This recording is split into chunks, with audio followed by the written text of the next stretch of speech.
Okay, so this is the thing. I'm sitting there looking at all these African nations, Ham's children.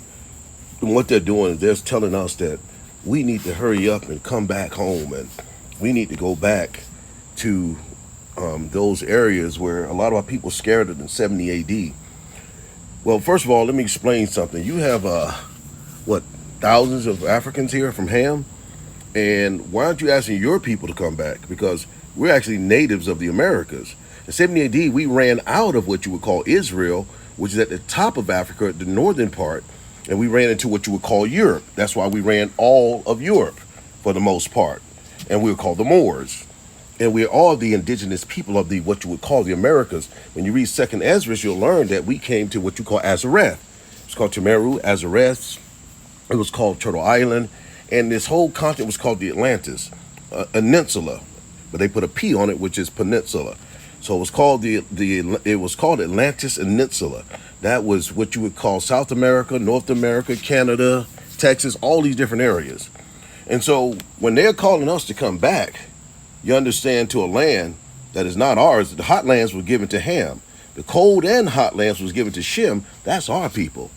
And the other lands that you're talking about, what you call cold lands, were given to Japhet. That's what you would call the Europeans. And so therefore, when you guys in Africa are saying that we need to run back home, why are we going to run from anywhere when we're the indigenous people of the Americas? Right now, we're just waking up and realizing that our land was taken. And that the land, and the reason that a lot of them want us to come back, because we've invented most of everything that the earth uses right now, that you would call modern society. And so therefore, they want our brains, they want us over there to help build their civilization. Well, first of all, we're getting ready to be gathered, when you read Ezekiel 38, from the four corners of the earth, where we were scattered through slavery, and we'll be taken to our own land. So no, we're not running back to Africa. And those who have run back to Africa, they end up running right back home. You got to wake up.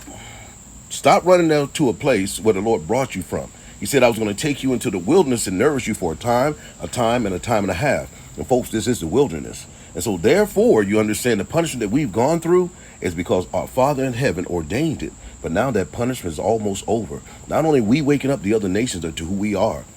The Americas is the indigenous people's lands, and we're not running nowhere. Why in the heck are we going to run to the people who don't even like us? Huh? Why? This is our land. We're the indigenous people. All these other people came here into our land. We didn't land on Plymouth Rock. Plymouth Rock landed on us.